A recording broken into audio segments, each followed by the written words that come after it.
할렐루야. 우리 옆 사람 인사하겠습니다. 예수 안에서 사랑합니다. 인사하겠습니다.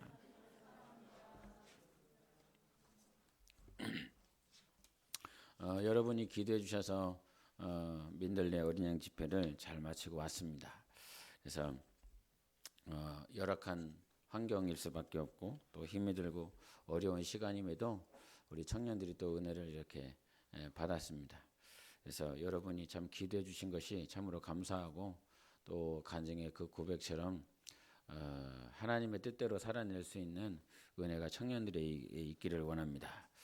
우리 하나님은 의로우시다 세 번 하시겠습니다. 시작. 하나님은 의로우시다. 하나님은 의로우시다. 하나님은 의로우시다. 아멘.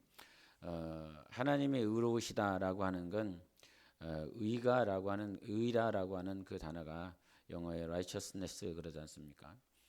그것은 옳다라고 하는 것입니다. 그래서 하나님의 의로우시다라고 하는 건 하나님이 옳으신 분이시다라고 하는 것입니다. 다른 말로 이 세상에 옳다라고 주장할 수 있는 존재는 하나도 없습니다. 오직 하나님만이 옳으신 분이신데 이것을 로마서 1장 17절에는 어떻게 말씀하고 있냐면 같이 읽어보시겠습니다. 시작.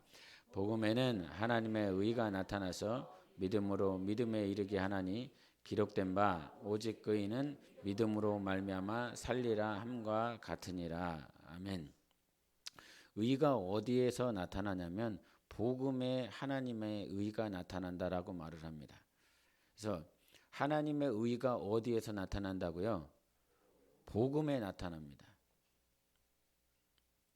하나님의 의를 다른 곳에서 찾는 것이 아니라 복음에서 찾아야 된다는 것입니다.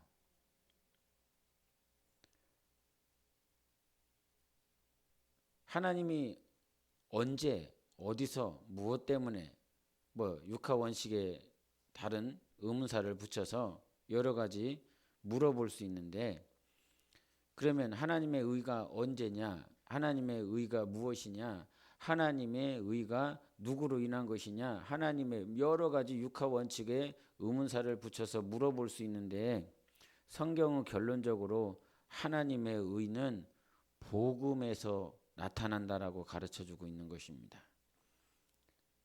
복음을 모르면 하나님의 의를 알 수 없다. 여러분, 의가 있어야 구원을 받을 수 있습니다. 의가 있어야 부활할 수 있습니다. 의가 있어야 하나님 아버지 앞에 설 수 있습니다.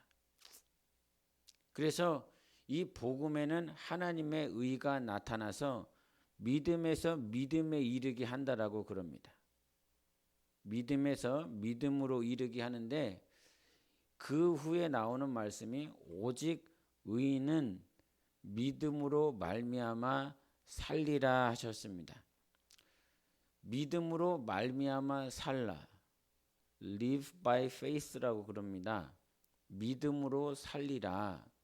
이거를 우리가 하는 언어로 표현하면 이것이 신앙 생활이지요. 믿음으로 말미암아 살리라. 살리라 사는 거야. 믿음으로 사는 거야. 믿음으로 말미암아 살리라 하는 말이 신앙 생활이고 믿음 생활이고 영적 생활이라고 하는 것이지요. 그래서 의인은 믿음으로 살아야 돼. 그러면 의인이라고 하는 사람은 의인이라고 하는 말은 저 말씀의 표현에 의하면 복음에는 하나님의 의가 나타난다라고 그랬기 때문에 의인이라고 하는 사람은 그 사람 안에는 뭐가 있어야 되겠습니까? 복음이 있어야 된다는 것입니다. 복음이 없는 사람은 의인일 수 없어요. 왜냐하면 복음 안에만 하나님의 의가 있기 때문인 것입니다. 그래서 오직 의인은 믿음으로 말미암아 살리라. 의인은 복음을 가지고 사는 사람이다. 이 복음이 자기 안에 있을 때에 무엇으로 살 수 있냐면 믿음으로 살 수 있는 것입니다. 복음이 있어야 믿음으로 사는 것입니다. 복음을 자기 안에 가지고 있어야 믿음으로 살 수 있다라고 가르쳐주고 있는 것입니다. 근데 이 말씀을 로마서에서 하실 뿐만 아니라 하박국 2장에 하신 말씀이거든요. 이 말씀 자체가 이 말씀도 한번 보겠습니다. 하박국 2장 4절 시작. 보라 그의 마음은 교만하며 그 속에서 정직하지 못하나 의인은 그의 믿음으로 말미암아 살리라. 이러면서 하박국 선지자가 하신 이 말씀을 사도 바울이 다시 한번 로마 교회에 하는 말씀이었습니다. 왜 하박국 시대와 그 사도 바울이 로마 교회에 보낸 이 서신서의 내용을, 즉 바울은 왜 하박국 선지자의 말씀을 인용할 수밖에 없었을까라고 하는 것입니다. 로마 시대와 하박국 선지자가 활동했었던 그 이스라엘 열왕 시대, 그 마지막 시대의 모양들이 비슷합니다. 하나님을 믿는 사람들이 침략을 당했습니다. 하나님을 믿는 사람들이 포로가 되어집니다. 하나님을 믿는 사람들이 고난을 받습니다. 그 로마 시대, 로마 제국하의 시대에도 로마 교회에 있었기 때문에 그 교인들은 당연히 로마 제국 황제를 숭배해야 되는 그런 상황들 가운데 있었습니다. 그러며 수많은 고난, 사자에게 물려 죽어야 되고 십자가에 못 박혀 죽어야 되는 온갖 고난을 받아야 됩니다. 로마 교인들이 그런 생각하지 않았을까요?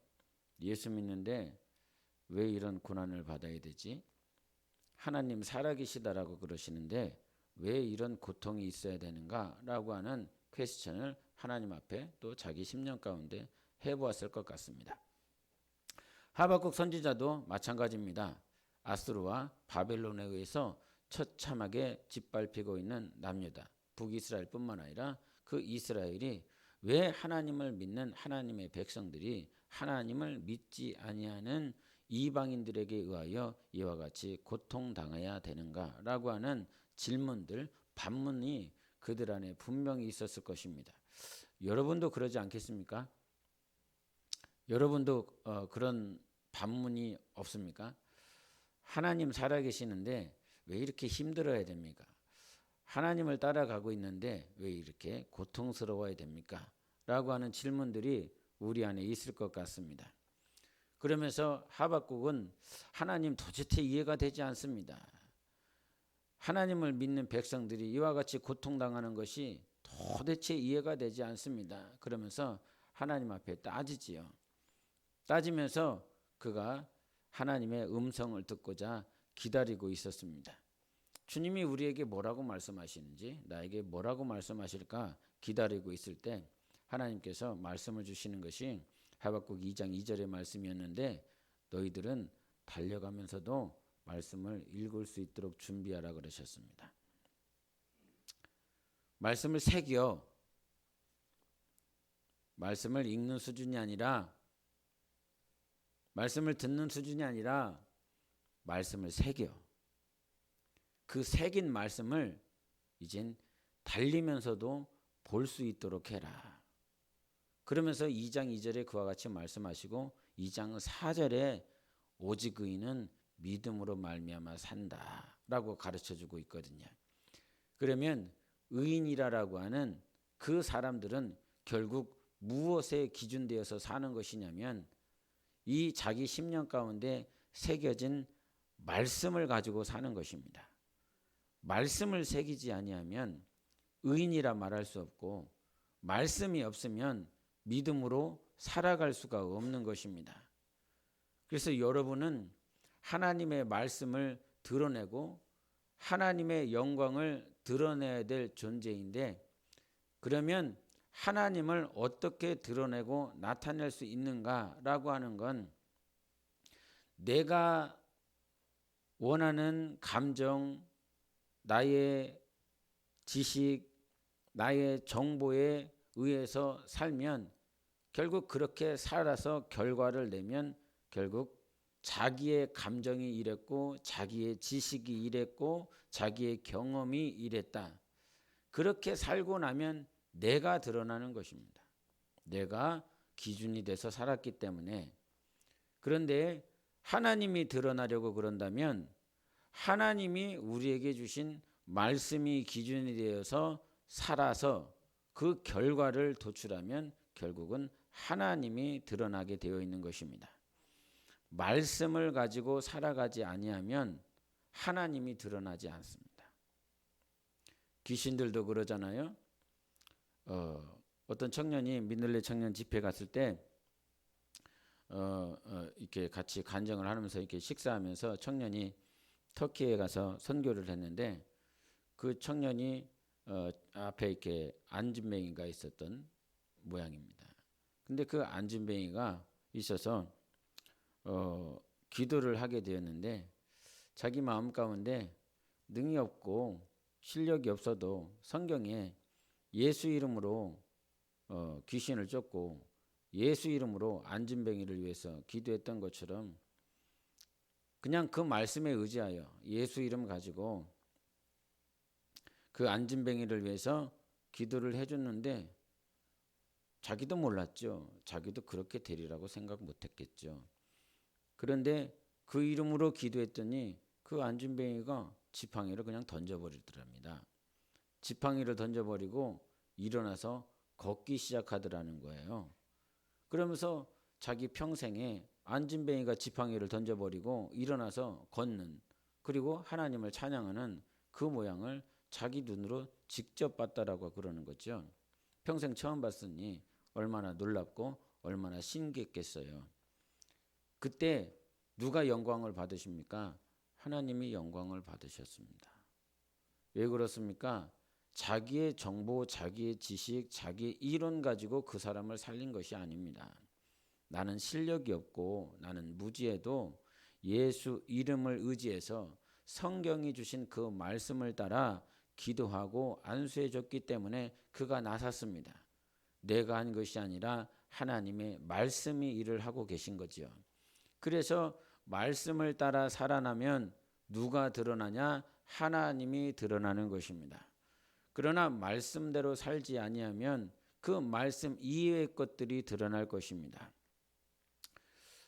집회 가운데 이런 말씀이 들렸습니다. 하나님이 나와 함께 하시면 결과가 어떤 결과가 일어날까?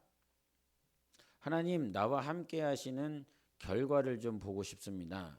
그러면서 하나님께서 나와 함께 하시는 증거들이 뭐 안진뱅이가 일어나고 아니면 축복을 받고 기도응답을 받고 하는 여러 가지 증거들이 있을 것 같다. 이렇게 생각을 해봤습니다. 근데 마음속에 하나님이 함께 계시면 하나님과 산 결과가 이렇게 나올 것인데 그 결과는 무엇일지를 생각할 때에 하나님이 주시는 것은 무엇이었냐면 성령의 열매였어요. 하나님이 나와 함께 계시면 열매가 나올 것인데 그 열매라고 하는 건 갈라디아서 5장 23절에 하신 말씀처럼 이 성령의 열매가 나에게 있을 거야. 그러면서 저를 점검하게 하십니다. 나와 함께 하시는 하나님의 증거를 다른 것에서 찾지 아니하고 정말 내가 지금 사랑하고 있는가? 과거보다 지금 더 사랑하고 있는가? 과거보다 지금 더 희락, 기뻐하고 있는가? 그러면서 한 가지 한 가지씩을 다 체크해 보게 됩니다. 여러분, 하나님이 나와 함께 하시는 그 증거를 다른 것에서 찾지 마시고 지금 내 남편을 더 사랑할 수 있는지, 뭐 남편이 잘해주면 사랑할 수 있습니까? 없습니까? 사랑할 수 있습니다. 예배 안 나오던 남편이 잘 나오니까 남편을 사랑할 수 있습니다. 남편이 월급을 잘 갖다 줍니다. 그러니까 사랑할 수 있습니다. 그거 말고요.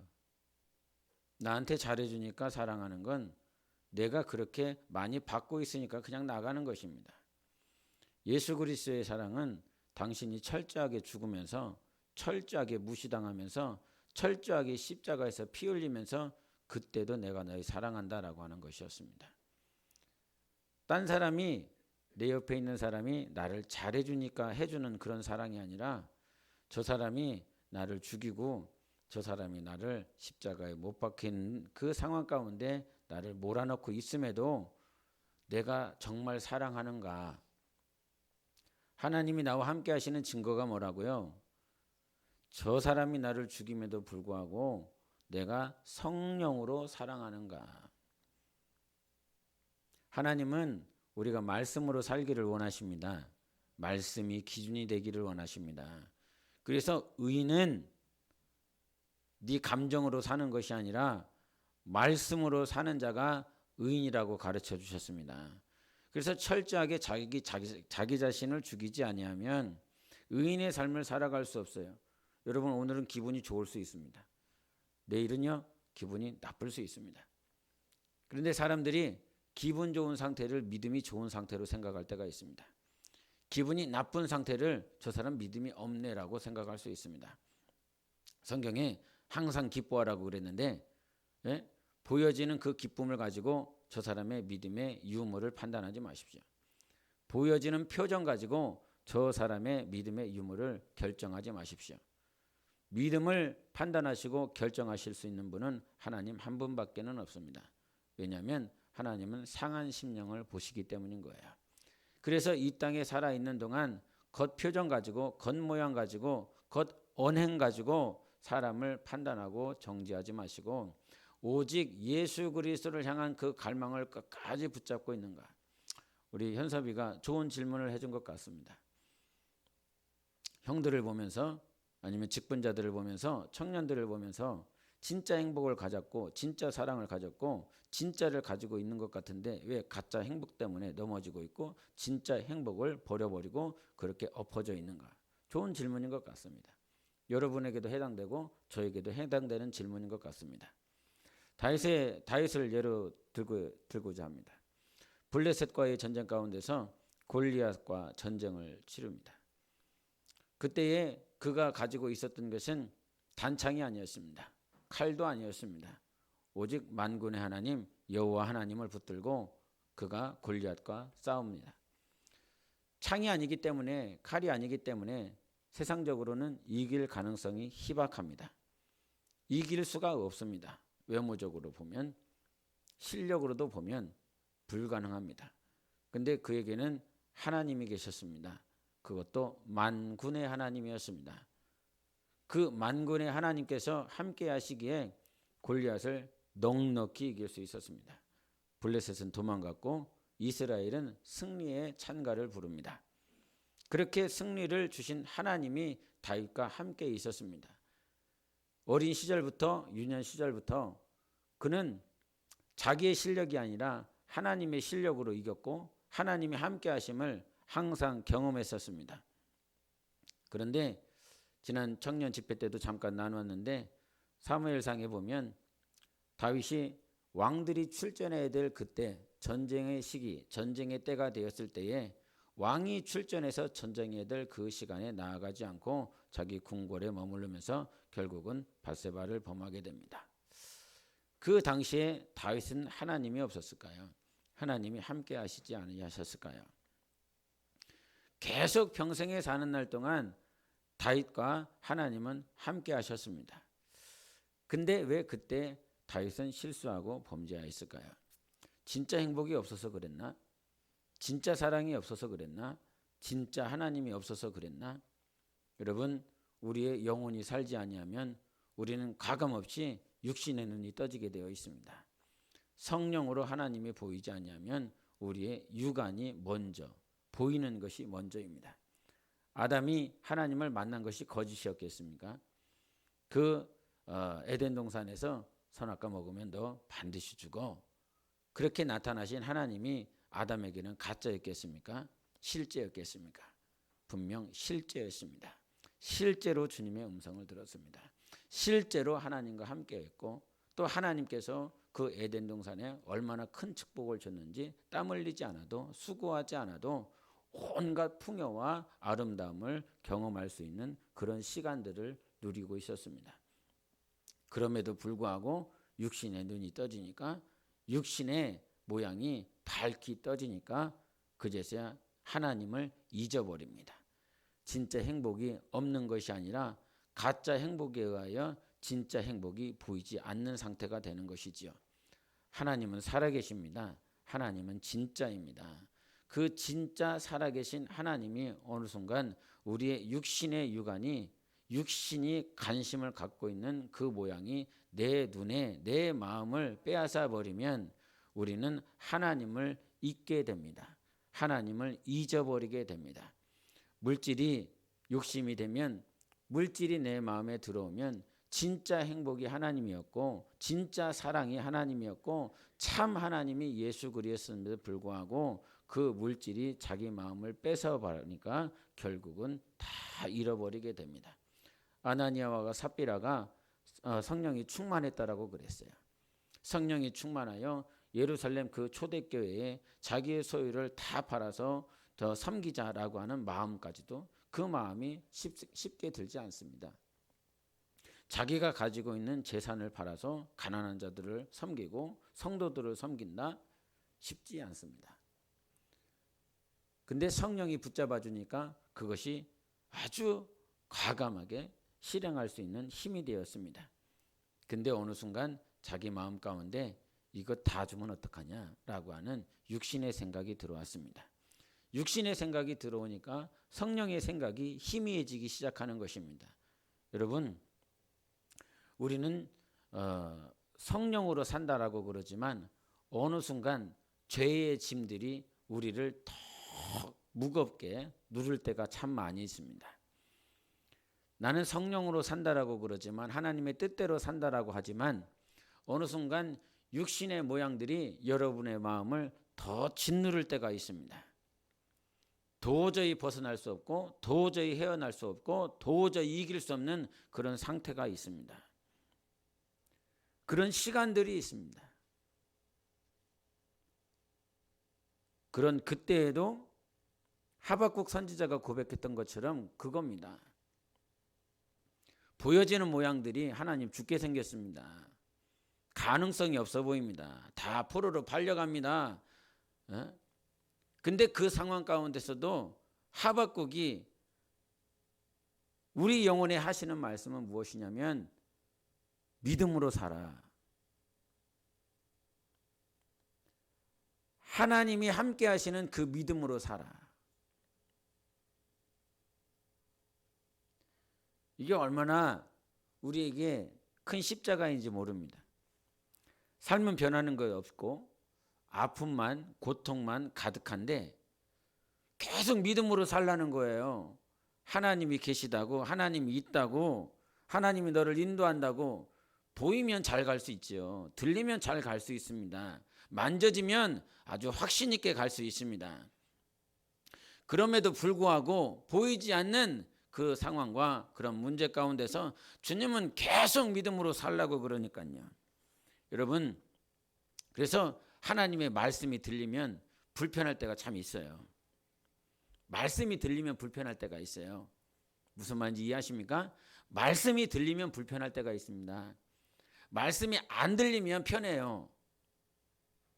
무슨 말인지 모를 때가 편할 때가 있어요. 근데 나에게 어떤 것을 순종하라고 하시는지, 어떻게 네 삶을 하나님 앞에 드리라고 하는지 말씀이 들릴 때에 불편할 때가 있어요. 성경에 보니까 이 말씀을 듣고 나서 찔림을 받는 사건들을 사도행전에 보여줍니다. 사도행전 2장 37절에 보면 베드로가 막 설교를 하거든요. 막 안진뱅이를 일으켰지 않습니까? 나 은가금 없어. 그러나 나사렛 예수 이름으로 일어나 걸어라 라고 했더니 일어나 걸어버렸어요. 그것을 보고 유대인들이 그 살아계신 예수 그리스도를 죽인 것에 대한 찔림이 있었어요. 예수는 참 하나님이시고 예수는 만왕의 왕이시고 예수는 구원자인데 너희들이 죽였다라고 하는 이 설교를 베드로가 과감하게 하고 있습니다. 근데 그 말씀을 들었었던 유대인들이 그 복음이 비치니까, 말씀이 비치니까 마음에 찔림이 일어났습니다. 그때 그들이 질문합니다. 우리가 마음에 찔려서 그러는데, 그 찔린다라고 하는 것은 뭐 잠깐 이렇게 누르는 것이 아니라 칼이나 어떤 창으로 눌러 찌르는 거예요. 너무 아픈 거예요. 너무 힘든 거예요. 그냥 살짝 찔리는 것이 아니라 이 마음이 어떻게 할 수가 없는 거예요. 그때 그들이 뭐라고 말을 한지 압니까? 우리가 마음이 찔려서 그러는데 우리가 어떻게 해야 되냐라고 물어봅니다. 말씀이 찔림이 있으면, 말씀을 듣고 나서 내 심령이 불편하면 어떤 반응이 일어나냐? 성령이 주시는 반응은 그럼 내가 어떻게 해야 될까? 라고 하는 거예요. 어떻게 해야 하나님을 기쁘시게 할까? 어떻게 해야 이 죄 중에서 내가 빠져나올 수 있을까라고 하는 마음의 불편함, 마음의 찔림이 하나님을 향하여 영혼을 살리는 방향으로 나아가게 됩니다. 또 하나의 찔림이 있습니다. 사도행전 7장에 보니까 스데반이 등장합니다.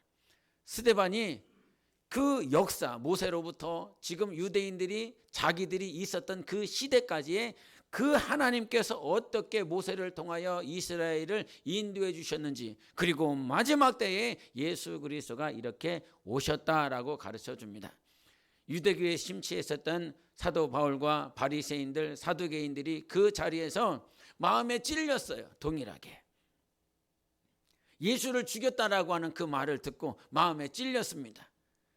근데 그 마음에 동일하게 마음에 찔림 받았었지만 그들의 반응은 다르게 나옵니다. 이렇게 말을 하고 있는 스데반을 죽이자.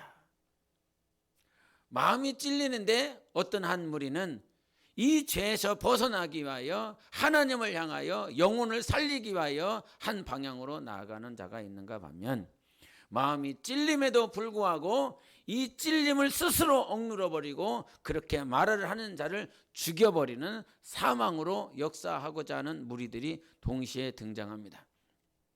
여러분, 마음이 찔려본 적 있습니까? 마음이 아파본 적 있습니까? 마음이 아프니까요, 마음이 찔리니까요, 먼저 내 마음, 내 아픔이 먼저 해결되기를 원하지, 이거 어떻게 하면 해결될 수 있을까가 먼저지, 하나님, 영생, 예수, 하나님의 말씀, 이것이 먼저가 아니라 나의 찔림, 나의 아픔, 나의 불편함을 먼저 해결하기를 원하는 것이 인간입니다. 그 인간의 죄성은 항상 그러는 거예요. 내가 먼저 내 마음의 무게 먼저 해결해 보고 싶은 것이 인간이라는 것이지요.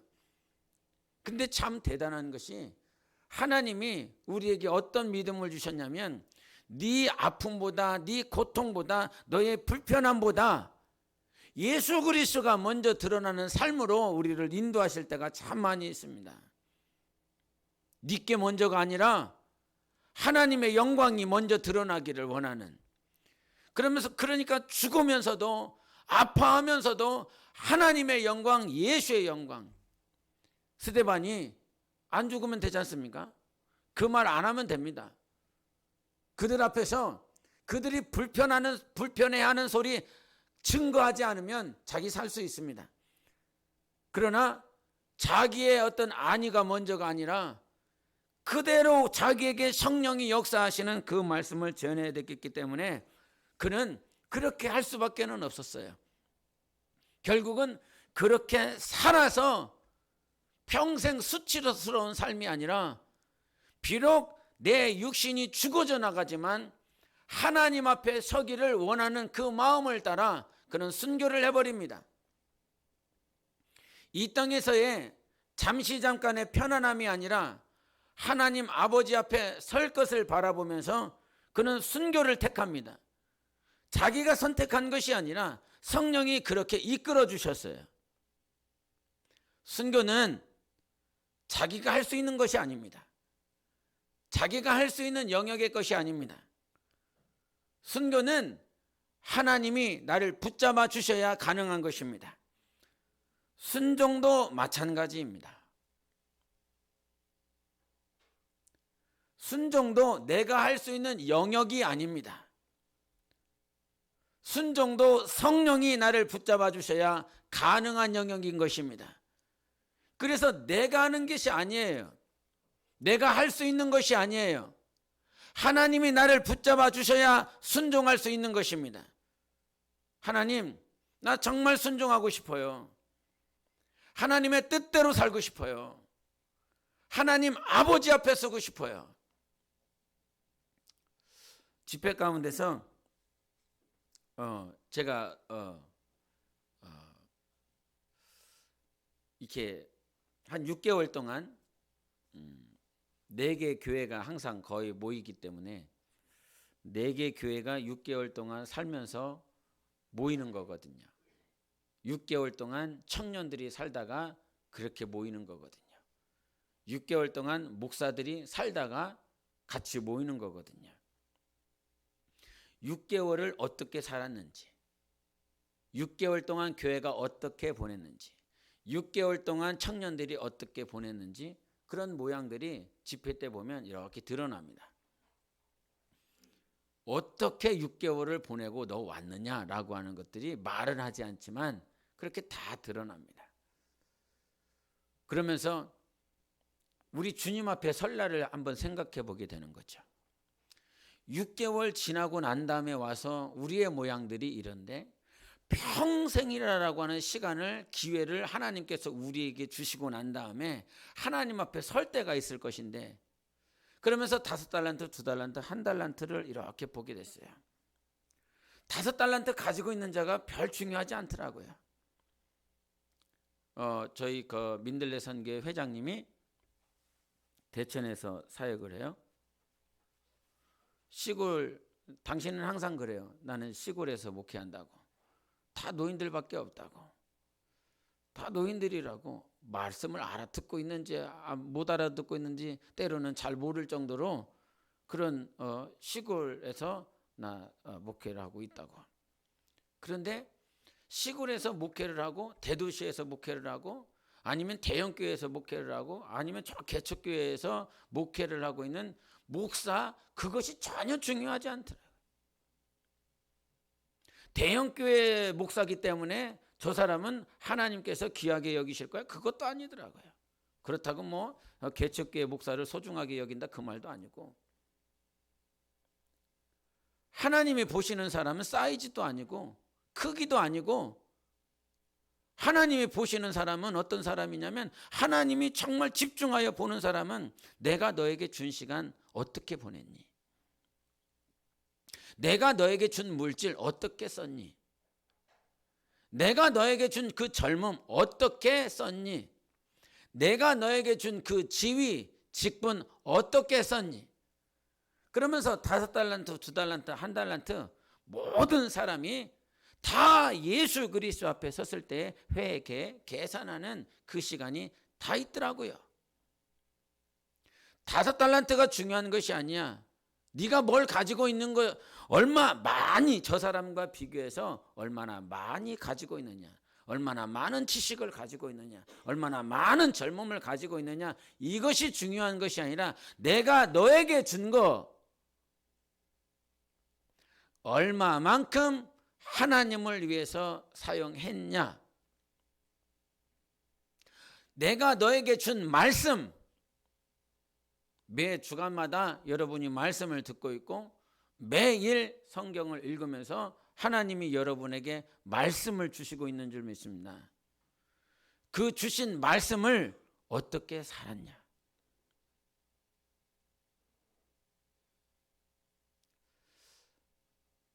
수치라고 하는 그 단어가 생각이 났어요.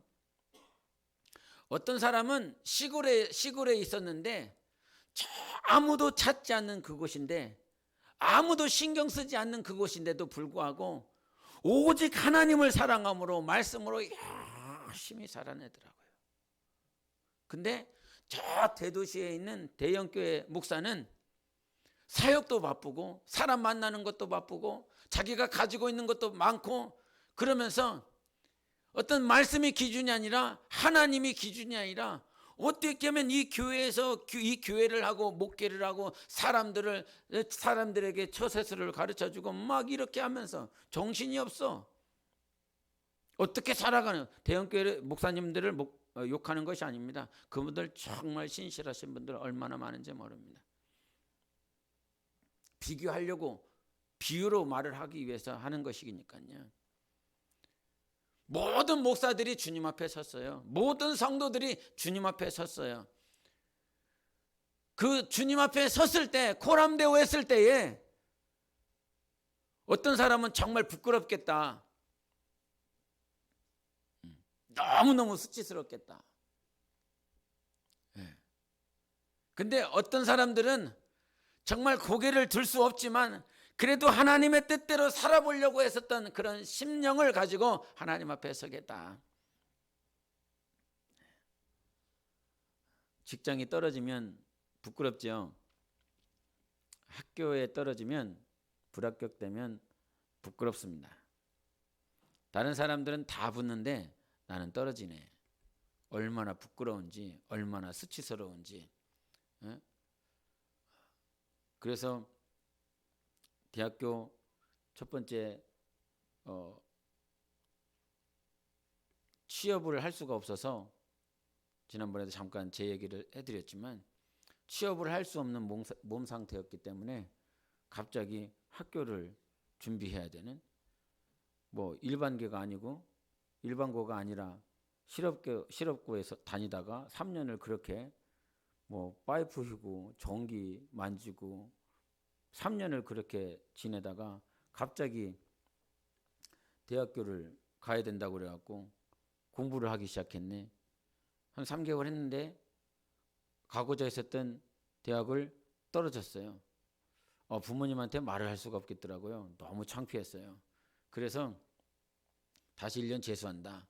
1년 재수해서 더 높은 곳을 가보자.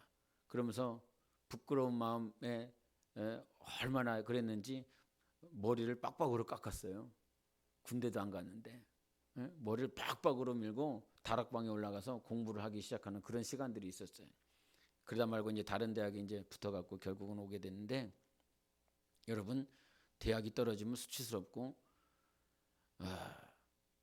직장에 떨어지면 부끄럽고 결과를 맞이해야 되니까요. 근데 여러분, 우리에게 가장 중요한 건 천국이냐 지옥이냐 그거예요. 여기서 지옥 갈 사람 있겠습니까 없겠습니까?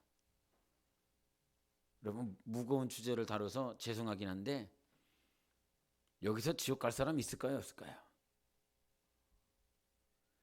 천국 가야 돼, 지옥이 있어, 그 지옥에 떨어지면 안 된다라고 불신자들은 듣지 못했어요. 그러나 최소한 여러분은 들었어요. 살아계신 하나님께서 천국을 예비해 두셨기 때문에 당신의 영혼 구원받아서 반드시 천국 가야 된다라고 여러분 들었어요. 그런데 그 천국 가야 된다라고 하는 소리를 직접 들은 사람 가운데서 분명히 여기서 지옥 갈 사람도 있다. 여러분, 다윗이 무너질 가능성이 분명히 있었습니다. 사울이 무너져 버렸습니다. 그는 완전히 무너져 버렸습니다. 겸손하게 시작했지만 하나님의 나라에 들어가지 못하고 그는 멸망해 버렸습니다. 진짜 살아계신 하나님을 만나고 경험했음에도 불구하고, 진짜 행복을, 진짜 진리를 가지고 있었음에도 불구하고 결과가 저 영원한 지옥불로 들어간 자들이 있습니다. 분명히 있습니다. 정신을 차리고 살아야 되는 것은 무엇이냐면 천국과 지옥은 분명히 있어요. 이 땅에서 내 의를 가지고 사는 것이 아니라 하나님의 의를 가지고 살아야 분명히 하나님의 심판대 앞에 섰을 때에 너는 의롭다라고 주님께 판결받을 수 있습니다. 말씀 가지고 살아내야 심판대 앞에 섰을 때에 하나님이 나에게 너는 의로워라고 가르쳐 주시는 거예요. 말씀을 가지고 살아내야 의로워진 거예요. 첫째 날 제가 첫 번째 강의를 했거든요. 그러면서 예수님께서 과거와 현재 미래의 모든 죄를 다 용서해 주셨습니다, 이런 말씀을 했어요. 근데 이제 저희 이제 민들레 회장 목사님이 제가 강의를 할 때 집에 잠깐 가셔서 아버님 어머님을 돌봐주셔야 되는 상황이라 그렇게 제가 강의를 할 때 그 말씀을 못 들었어요. 못 듣고 다음 날 오후가 돼서 이제 강의하면서 딱 섰는데 강의를 뭐라고 그러냐면, 정말 예수님이 과거와 현재와 미래의 죄를 용서해 주셨습니까? 이런 얘기를 하는 거예요. 네? 저는 과거와 현재 미래의 모든 죄를 주님이 용서해 주셨습니다. 그랬는데 그분이 다음날 써갖고 정말 예수님의 과거와 현재 미래 모든 죄를 용서해 주는 게 맞냐고 이렇게 하는 거예요. 그러니까 성령님이 하신 거예요. 만약에 제가 설교를 했을 때 그분이 듣고 있었다라고 그런다면 그 문장을 말을 못했을 거예요. 그 말을 딱 듣는데 제가 부끄러운 것이 아니라 이 청년들이 생각이 나더라고요. 지금 이 말씀을 듣고 있는 청년들 가운데서 어제는 분명히 조신영 목사님은 과거 현재 미래 모든 죄를 예수님이 용서해 줬다고 그러는데 오늘 오진성 목사님은 과거 현재 미래 모든 죄를 용서해 준 게 맞냐 이렇게 말하고 있으니 듣고 있는 청년들의 입장에서는 혼란하겠다. 무슨 말을 하고 있는지 그럼 뭐요? 뭐 해야 되는 뭐가 맞냐는 거예요. 정말 말씀을 제대로 들은 사람은 첫 번째 강의에 있었던 그 말씀과 그러니까 그 오진성 목사님이 했었던 세 번째인가 네 번째 강의에 있었던 그 말씀이 정말 진리다라고 하는 것을 알아들을 것이지만 이걸 뭔 소리인지를 모르는 사람은 이게 지금 말씀이 따로는다 이렇게 생각했을 거라. 여러분 예수 그리스도는 우리의 모든 죄를 다 담당해 주신 하나님이십니다. 그럼에도 불구하고 당신에게 죄가 없습니까? 죄가 있습니다.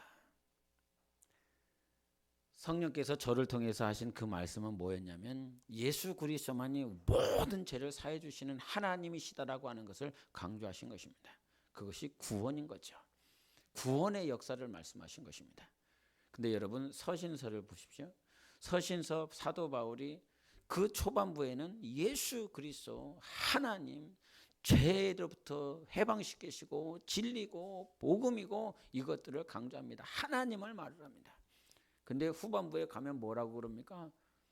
니들 죄성으로부터 벗어나야 된다. 죄를 짓지 말아야 된다. 아니 분명히 앞에서는 예수님께서 모든 죄를 담당해 주신 하나님이시고 복음이시고 진리시라고 그러는데 갑자기 또 후반부에 가서는 너희들 죄성에 대해서 조심하라. 깨어 있어야 된다. 속지 말아야 된다. 미혹되지 말아야 된다. 요 얘기들을 계속하고 있는 거거든요. 여러분 우리는 예수 그리스도로 인하여 구원받은 자들인 것입니다. 구원받았습니다. 그런데 중요한 게 뭐냐면 우리의 삶은 평생 사는 날 동안 성화되어져야 된다는 것입니다. 구원과 성화가 영생을 이루는 거예요. 성화가 없는 삶은 구원받으라고 똑같은 것입니다. 예수 믿었으니까 나 구원받았어. 예수 믿었으니까 나 아무렇게나 살아도 돼. 그들은 구원파들이 하는 거예요. 성경을 반쪽만 믿고 있는 거죠.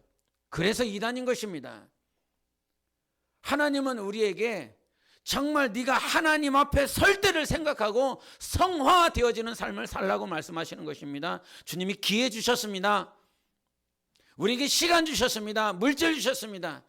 하나님께서 당신의 모든 것들을 우리에게 주시며 성화되어지는 삶을 살라고 우리를 테스트하시는 것입니다. 물질을 주시며 주님이 말씀하십니다. 물질보다 나를 더 사랑할 수 있겠냐? 성화의 문제를 다루십니다. 건강을 주시면서 이 건강보다 나를 더 사랑할 수 있겠느냐라고 물으시며 성화의 문제를 다루십니다. 여러분의 앞길을 탄탄대로처럼 열어주시고 이 탄탄대로의 길보다 하나님을 더 사랑할 수 있겠냐 말씀하시면서 성화의 문제를 다루십니다. 성화가 무엇입니까? 성화가 뭡니까? 오직 예수로 만족하는 것입니다. 하나님이 전부가 되는 삶인 것입니다. 하나님 다 필요 없어요. 하나님이 전부예요. 하나님이 진짜예요. 하나님 때문에 살게요. 가짜 행복으로 인하여 휘둘릴 때가 있습니다. 물질 때문에 휘둘릴 때가 있습니다. 가짜 행복 때문에 휘둘릴 때가 있습니다. 직장의 문제로 휘둘릴 때가 있습니다. 가짜 행복으로 인하여 정말 나보다 더 훌륭한 사람, 그 사람이 우상이 되어서 내가 휘둘릴 때가 있습니다. 가짜 행복 가지고 진짜 행복이 휘둘릴 때가 있습니다. 그때가 어떤 순간이냐면 하나님이 나를 성화의 과정으로 인도하시는 과정입니다. 나를 만들어 가시는 과정인 것입니다. 근데 예수님께서 당신도 어떻게 살았느냐라고 말씀하시는 것이 로마서 3장 4절에 있는 말씀인데 한번 보시겠습니다. 로마서 3장 4절 시작. 그럴 수 없느니라 사람은 다 거짓되되 오직 하나님은 참되시다 할지어다. 기록된 바 주께서 주의 말씀에 의롭다함을 얻으시고 판단받으실 때에 이기려 하심이라 함과 같으니라. 지금 이 말씀을 뭐라고 얘기하냐면 기록된 바, 성경에 기록되어졌어요. 주의 말씀에 의롭다함을 얻으시고 판단받으실 때에 이기려 하심이라. 누가 그러냐면 예수님이 그러는 거예요. 예수님이 주께서 주의 말씀에, 지금 하나님이신 거죠. 하나님의 말씀에 의롭다함을 얻으시고 판단받으실 때에 이기려 하심이라. 하나님의 심판대 앞에 설 날이 있다는 거예요. 판단받을 때가 있다는 말인 거예요.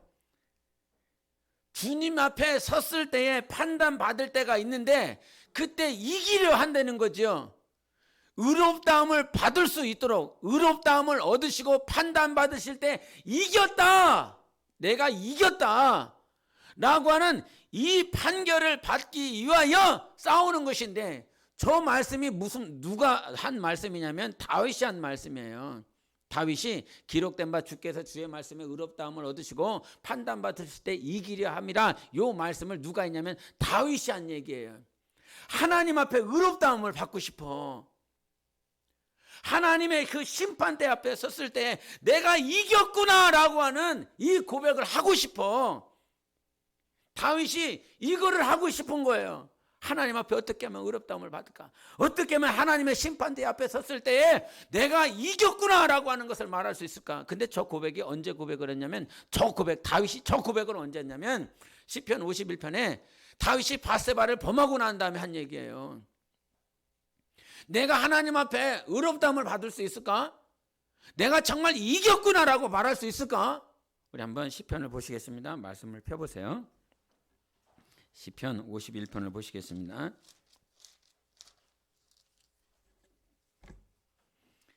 시편 51편. 우리 1절부터 4절까지 같이 읽어보시겠습니다. 시작. 하나님이여 주의 인자를 따라 내게 은혜를 베푸시며 주의 많은 긍휼을 따라 내 죄악을 지워주소서. 나의 죄악을 말갛게 씻으시며 나의 죄를 깨끗이 제하소서. 무릇 나는 내 죄가를 아오니 내 죄가 항상 내 앞에 있나이다. 내가 주께만 범죄하여 주의 목전에 악을 행하여 싸우니 주께서 주의 말씀하실 때에 의로우시다 하고 주께서 심판하실 때에 순전하시다 하리이다. 아멘. 여기서 다윗이 범죄를 했어요. 다윗이 죄악을 범한지 알고 있어요. 내 죄가 내 앞에 있다라고 하는 사실을 알고 있어요. 근데 4절에 뭐라고 그러냐면 내가 주께만 범죄하여 주의 목전에 악을 행하여 싸우니 주께서 말씀하실 때에 의로우시다 하고 주께서 심판하실 때에 순전하시다 하리이다. 죄를 범했는데, 죄악을 범했는데 하나님이 뭐라고 나에게 말을 할 거냐면 너는 의로워 라고 말씀을 하실 거래요. 이게 가당한 말이냐 이 말이요. 내가 죄를 범했는데 죄악 가운데 있는데 주께서 말씀하실 때 의로우다 하시고 주께서 심판하실 때에 순전하시다 하겠다는 거예요. 마지막 배보자 앞에 심판대 앞에 섰는데 주님이 다윗을 향해서 너는 순전하다라고 말씀을 하시겠다는 거예요. 이게 말이 되냐고. 근데 중간에 빠진 것이 있지요. 중간에 기억해야 될 것이 있지요. 하나님, 내가 범죄했습니다. 하나님, 내가 하나님 앞에 악을 행했습니다. 하나님은 우리가 그저 네가 순전하고 네가 의롭다라고 말씀하시지 않으세요. 하나님이 우리에게 원하는 것이 뭐가 있냐면 오늘도 당신에 있는 모든 죄를 하나님 앞에 고백하는 그 소리를 듣기를 원하세요. 하나님을, 지난주에 말씀이 제목이 뭐였어요? 하나님을 기쁘시게 하고 싶은 자들에게 이런 말씀이었어요. 하나님이 정말 언제 기뻐하시냐면요, 네가 어떤 죄를 범했느냐 주님은 상관하지 않아요. 살인을 했든지 미워했든지 똑같이 죄예요. 100명을 죽였던 1명을 죽였던 그 죄는 예수 그리스도가 반드시 죽어야 될 죄인 거예요. 똑같은 죄인 것입니다. 다 지옥 가야 될 죄인 것입니다. 근데 하나님이 기다리고 있어요. 뭘 기다리고 있냐면, 하나님, 내가 하나님 앞에서 죄악을 범했습니다. 내 앞에 죄가 있습니다. 즉 내가 죄를 범했습니다. 사도 요한의 고백이 그거잖아요. 하나님은 의로우시고 신실하신 분이신데 그 신실하신 하나님 앞에 네 죄를 고백해라고, 네 죄가 없다라고 말하지 말고 너에게 죄가 있으니 이 죄를 하나님 앞에 고백하나, 그러면 하나님은 신실하셔서 우리의 죄를 용서하신다라고 하는 것이었어요. 하나님이 무엇을 기뻐하시는지 알아야 됩니다. 하나님은 하나님 내 앞에 죄가 있습니다, 이 고백기를 원하십니다. 그리고 마지막 날 하나님 앞에 섰을 때 순전할 수 있고 온전할 수 있고 의로울 수 있는 방법은 그때 말씀하신다는 거예요. 다윗에게 하시겠다는 거예요. 너는 순전하다, 너는 의롭다. 우리 안에 의가 있어요. 하나님이 말씀하시는 의가 있어요. 그 하나님 앞에 네 죄를 다 고했을 때에 여러분 백보자 심판대 앞에 서는 그날에 우리에게 죄가 없어야 됩니다. 할렐루야. 예수님이 우리의 모든 죄를 다 용서해 주셨습니다. 그럼에도 불구하고 백보자 심판대 앞에 섰을 때에 죄가 없어야 됩니다. 죄가 없어야 됩니다. 죄가 없어야 됩니다. 죄가 없어야 됩니다. 그 죄가 없어 정말 신실하게 설 수 있는 방법은 오늘도 내 죄를 용서하시는 예수 그리스도 앞에 당신만이 내 죄를 용서하실 수 있습니다. 이 고백을 올려드리는 것입니다. 주님이 우리를 살리십니다. 주님이 하나님만이 나를 의롭게 할 수 있어요. 하나님의 의가 없으면 당신은 다 지옥 가는 것입니다. 예수의 의가 있어야 됩니다. 예수만이 나를 의롭다 할 수 있다니까. 다른 곳에서 의를 찾아볼 수 없어요. 당신이 세상에서 수많은 사람들을 구제한다라고 할지라도 그것은 의가 되지 않아요. 많은 선행을 한다라고 할지라도 그것은 의가 되지 않아요. 의는 예수 그리스도예요. 의는 하나님이세요. 하나님만이 의가 되신다 이 말이에요. 그러면 결국 우리 안에 누구만 있어야 되냐면 하나님만, 예수 그리스도만 있어야 되는 것입니다. 하나님은 죄와 함께하지 않습니다. 성령은 죄와 함께하지 않습니다. 우리가 자꾸 하나님 앞에 주님을 만나고 싶습니다. 주님을 경험하고 싶습니다. 주님의 임재를 경험하고 싶습니다. 이것이 되어지지 않는 것은 죄 때문에 그런 것입니다. 하나님 신실하게 살게요. 하나님의 뜻대로 살게요. 하나님의 영광 위해서 살게요. 그것이 맞지요. 그런데 그것 하기 전에 주님이 우리에게 맨 처음에 뭐라고 말씀하시냐면 회개하라, 천국이 가까이 왔느니라 라고 말씀해 주셨습니다. 회개하라. 이것이 먼저예요, 여러분. 이것이 먼저예요. 회개하는 것이 먼저예요. 그래야 천국이 들어오는 거예요. 하나님의 임재를 경험하고 싶어요? 하나님을 만나고 싶어요? 진짜 행복을 누리고 싶어요? 그러면 여러분 안에 있는 먼저 그 회개가 먼저, 죄에 도전하는 것들이 먼저라 이 말이지요. 주님은 그거 기뻐하세요. 내 육신은 지금 불편할 거예요. 불편해야 진짜인 거예요, 여러분. 복음이 들리면 빛이 임하면 어둠이 막 견디지를 못하잖아요. 진짜가 임하면, 진리가 임하면 이 세상의 순리 가지고, 이 세상의 교훈을 가지고 살아가고 있는 내가 불편해야 되는 거예요. 그러니까 바리새인들이, 서기관들이 누구를 죽입니까? 스데반을 죽이는 거예요. 예수님을 왜 죽여요? 불편하거든. 이 말을 하는 놈이 없어졌으면 좋겠어. 이렇게 전하는 놈이 없었으면 좋겠어. 세상 사람들이, 그리고 내가 배워왔던 그 바에 의하여 전해주는 그런 설교, 그런 말씀을 원하지, 불편한 말씀은 원하지 않거든. 그런데 여러분, 불편한 말씀이 들려야 어둠이 떠나가는 거예요. 불편한 말씀이 들려야 내 안에 죄악이 있구나라고 하는 것을 깨닫는 거예요. 근데 이것을 전하지 않잖아요. 여러분, 우리에게 다 죄성이 있어요. 우리는 그 죄를 해결할 능력이 없어요. 여러분은 그 죄를 해결할 능력이 없어요. 그래서 예수 주신 것이에요. 예수 이름을 주신 것이라 이 말이에요. 그래서 주기도문 할 때 하늘에 계신 우리 아버지의 이름이 거룩히 여김을 받으려고. 예수께서, 하나님 아버지께서 언제 거룩히 여김을 받습니까? 당신이 거룩해질 때예요. 우리가 거룩할 때 하나님이 거룩히 여김을 받는 거예요. 그런데 나는 거룩하게 살지 않아.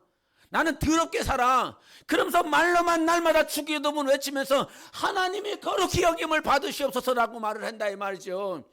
그릇이 깨끗해야 하나님이 거룩히 여김을 받는 거예요. 종객이라고 할지라도 우리의 영혼이 깨끗해야 하나님이 영광을 받으시는 것이에요. 여러분, 우리에게 기회를 주신 줄 확실히 믿어야 됩니다. 여러분에게 기회를 줬어요. 나도한테 분명히 기회 줬다. 살아날 수 있는 기회 줬다. 깨끗해질 수 있는 기회 줬다. 이 기회를 분명히 우리 주님이 주셨어요. 이 기회를 받았으면 정말 마지막 때를 잘 살아내서 죄악을 철저하게 무너뜨리고, 내가 더 정말 그 주님도 그러신다잖아. 주께서 주의 말씀에 의지하여 그 백보자 앞에 섰을 때 예수 그리스도도 그 말씀에 아버지, 제가 말씀대로 살았습니다. 제가 말씀대로 살았어요. 아버지 말씀대로 살았습니다. 그러니까 아버지께서 아들 예수 그리스도를 향하여 너는 순전하다. 너는 의롭다. 다윗이 그 영감을 받은 것이죠. 예수도 그리 살아서 하나님 아버지 앞에 의롭다움을 받는 거룩한 삶을 살았는데, 근데 다윗과 예수 그리스도 주를, 그 아도나이를 비교하니까 자기는 너무 죄악이 큰 거지요. 그럼에도 불구하고 성령께서 다윗에게 가르쳐 준 거예요. 아무리 죄악을 크게 범했다라고 할지라도 하나님 아버지 앞에 내 죄악을 도설하고 하나님의 말씀대로 살면, 우리는 그 백보자 심판대 앞에 섰을 때에 야, 너는 의로워라고 말할 수 있어요. 듣는다 이 말이죠. 지금 하나님 앞에 섰을 때 의로운 자가 있고 불의한 자가 있습니다. 불의한 자는 어떤 자냐면 나의 경험과 지식과 이론 가지고 산 자들, 그러면서 사역 많이 했다라고 하는 자들, 그런 자들은 불의한 자들이에요. 우리가 의지해야 될 분은 예수 그리스도 한 분밖에는 없어요. 주님만이 나를 깨끗하게 해주세요. 주님만이 나를 거룩하게 해주세요. 주님만이 내 죄를 용서해 주시는 것이에요. 언제 이기는 거예요? 지금 신앙생활 하면서 내가 지난 한 주간 이겼습니다. 그것도 이긴 거지요. 내가 어제 말씀대로 살아서 이겼습니다. 그것도 이긴 거지요. 그러나 진짜 이긴 것은 백보자 앞에 서는 거예요. 그 백보자 심판대 앞에 섰을 때에 의롭다함을 받는 그 순간이 진짜 영혼이 이긴 것입니다. 네가 순전하구나라고 하는 그 고백을 하나님 앞에 들었을 때에 그때 이긴 거예요. 여러분, 그때까지 싸우는 겁니다. 그때까지 이기는 겁니다. 그때까지 싸워서 정말 그 부자 앞에 섰을 때. 근데 이 말씀을 받으면서 주님이 저에게 이 말씀을 해주시는 거죠. 너 순전해. 너 의로워. 근데 나의 죄성은 너무나 많거든. 근데 주님께서 나를 순전하다, 의롭다라고 말을 할 수 있는 것은 무엇이냐면 끝까지 예수를 붙드는 것이었어요. 내 10년 가운데 나는 죄성이 있는 줄 알아. 내가 부도덕한 줄 알아. 내가 욕심 있는 줄 알아. 근데 요러한 것들이 있다라고 할지라도 내가 오늘 붙드는 것은 오직 예수 그리스도다 이 말이죠. 예수를 붙드는 것. 여러분, 오늘 말씀이 나하고 전혀 상관없이 들리는 분도 당연히 있을 거예요. 당연히 있을 거예요. 그러나 기억해야 될 것이 있어요. 어떠한 상황 가운데서도, 어떠한 문제와 불협 가운데서도 여러분 반드시 예수를 붙들어야 순전할 수 있는 거예요. 예수를 붙들어야 의로워질 수 있는 거예요. 그거 외에는 답 없어요. 그거 외에는 길이 없어요. 오직 예수가 길이고 정답인 거예요. 그래서 우리를 살릴 수 있는 예수 그리스도만 붙드는 거예요. 오늘 이 여자는요, 수르보니게 여인 구원 받았을까요? 안 받았을까요? 여러분 생각이 어떠세요? 천국에 있을까요? 천국에 없을까요? 이 수르보니게 여인, 이방 여자. 예? 성경에 안 써 있으니까 다 몰라요. 근데 만약에 여러분이 이 여자는 천국에 갈 수 있을 것 같습니다, 갔을 것 같습니다라고 고백을 한다면 왜 그렇게 생각이 들까요? 주님이 인정했으니까. 네 믿음 크다고 인정했으니까. 예? 그리고 살아계신 하나님을 경험을 했으니까. 그 살아계신 하나님을 경험을 했고 또 믿음이 있는 줄을 이 성경을 보면 알 수 있거든요. 그러니까 천국에 갔겠지라고 생각할 것이란 말이에요. 그럼 수르보니게 여인하고 여러분 비교해 볼까요? 여러분은 살아계신 하나님 경험 안 했습니까? 살아계신 하나님 경험했죠. 저는 간덩어리가 났을 때니까요. 살아계신 하나님 경험 안 했습니까? 근데 이 세상에 사는 크리스천들 가운데 살아계신 하나님을 경험했는데, 분명히 살아계신 하나님을 경험했고 성령의 은사를 맛보고 내세의 능력까지 경험을 했는데도 불구하고 예수 그리스도를 부인하고 부정하는 사람들이 있습니까? 없습니까? 있습니다. 수르보니게 여인도 그 순간에는 정말 믿음이 크도다라고 하는 주님의 칭찬을 들었어요. 근데 어떻게 될지는 몰라요. 천국에 가봐야 알겠죠. 여러분 지금 당장 믿음이 큰 것 같고 믿음이 좋은 것 같고 정말 하나님이 함께 해주시는 그런 역사로 막 내가 나아가는 것 같다라고 할지라도 반드시 조심해야 될 것은 무엇이냐면, 좋든 나쁘든 지금 내 믿음이 사람들이 봤을 때 저 사람은 믿음이 있는 것 같고 저 사람은 믿음이 없는 것 같고, 그러한 생각과 그러한 판단을 받을 수밖에 없는 상황이라고 할지라도 이 내면에서, 이 심령 안에서 누구만 붙드냐? 예수만 붙드세요. 예수 그리스도만 붙잡으세요. 그래야 이기는 거예요. 예? 교회 잘 못 나오고 또 봉사 잘 못하고 직분 잘 감당하지 못할 때 밀려오는 그런 자기 안에 수만 가지의 좌절들이 있잖아요. 그거 아니고요. 예수만 붙드는 거예요. 예수만 잡는 거예요. 우리 주님은 그거를 기뻐하세요. 예수만 붙잡는 거. 주님이 전부가 되는 거. 이 땅에 이게 실질적인 것입니다, 여러분. 이 말씀이요, 실질적인 거예요. 당신 구원받았으면 그 이후로부터는 모든 환경들마다 예수만 붙잡어. 예수만 인정해. 우리 주님은 이 수르보니게 여인에게 주여 저를 도우소서 이런 고백을 했어요. 이 말은 무슨 말입니까? 그 여자를 도와줄 수 있는 사람은요, 예수님 한 분밖에 없다는 거예요. 자기 딸을 살리고 자기를 불쌍히 여길 수 있는 분은 예수님 한 분밖에 없어요. 그 여자의 고백이요, 내 영혼의 고백이 돼야 돼요. 주님만 나를 도와주실 수 있습니다. 다른 데서 도와줄 데가 없어요. 내 딸 팔레스타인 여자예요. 블레셋 여자라는 말이죠. 블레셋과 이스라엘 얼마나 천천지 원수입니까? 그럼에도 불구하고 원수지간인데도 불구하고 그 원수된 땅에 와서 그 여자가 당신만이 나를 도와주실 수 있어요. 여러분, 우리의 영혼을 거룩하게 하실 수 있도록 도우실 수 있는 분은 예수님 한 분밖에 없어요. 예수님만밖에 없어요. 예수님밖에는. 선교제 가서 도와주실 수 있는 분은 선교사가 도와주는 게 아니요, 같이 동역하는 사람들이 아니요, 내 안에 계신 예수만 나를 도와주실 수 있어요. 여러분이 또 우리 성도들 가운데서는 필리핀에 가지 못하고 이 자리에 남아서 같이 기도로 협력하셔야 될 분들도 마찬가지입니다. 기도할 수 있도록 도와주실 수 있는 분도 하나님 한 분밖에 없어요. 성령으로 하나 되는 것 하나님 한 분밖에는 없어요. 주님이 정말 여러분 영혼을 사랑하십니다. 정말 사랑하십니다. 목사의 소리가 아니라 하나님의 소리가 여러분 심령 안에 들려지기를 원해요. 하나님이 정말로 사랑하셔서 여러분에게 기회를 줬어요. 싸우셔야 됩니다. 이기셔야 됩니다.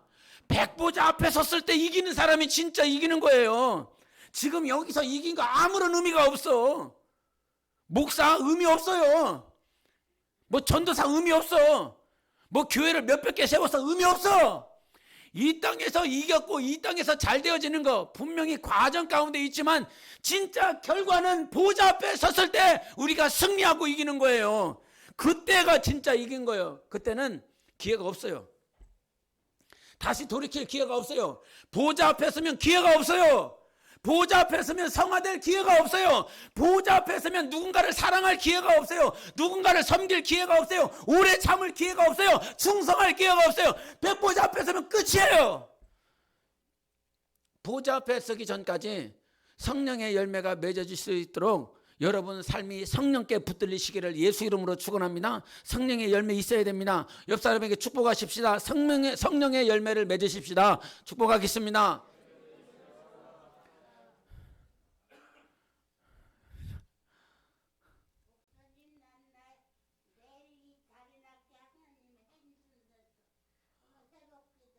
아멘.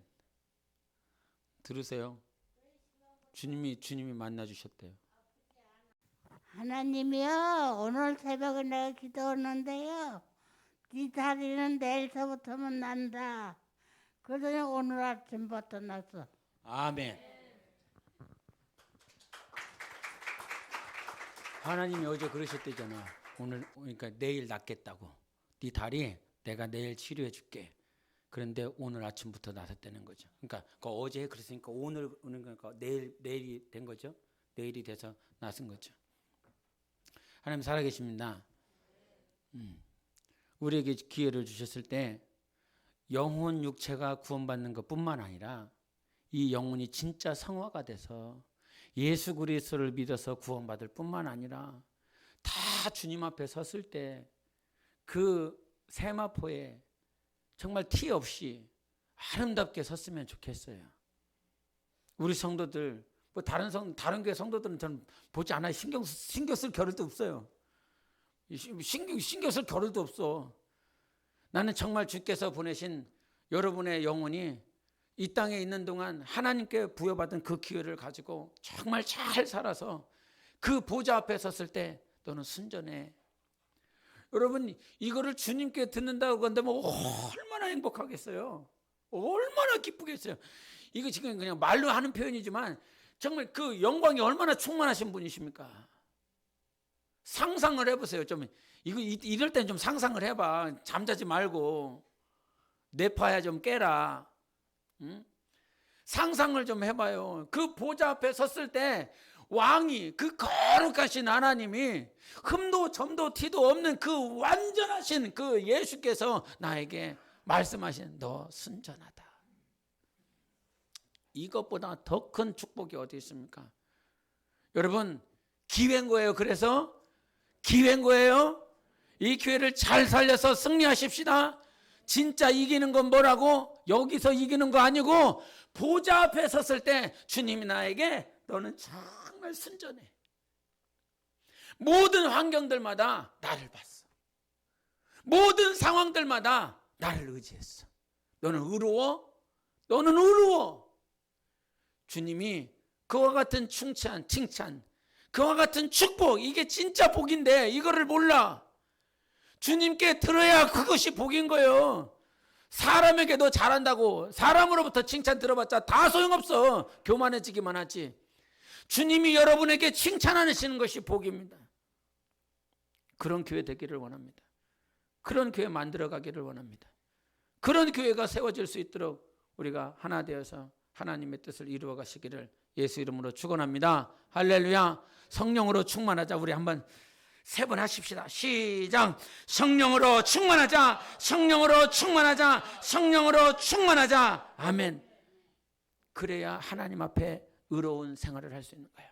영적 생활을 할 수 있는 거예요. 우리 기도합니다.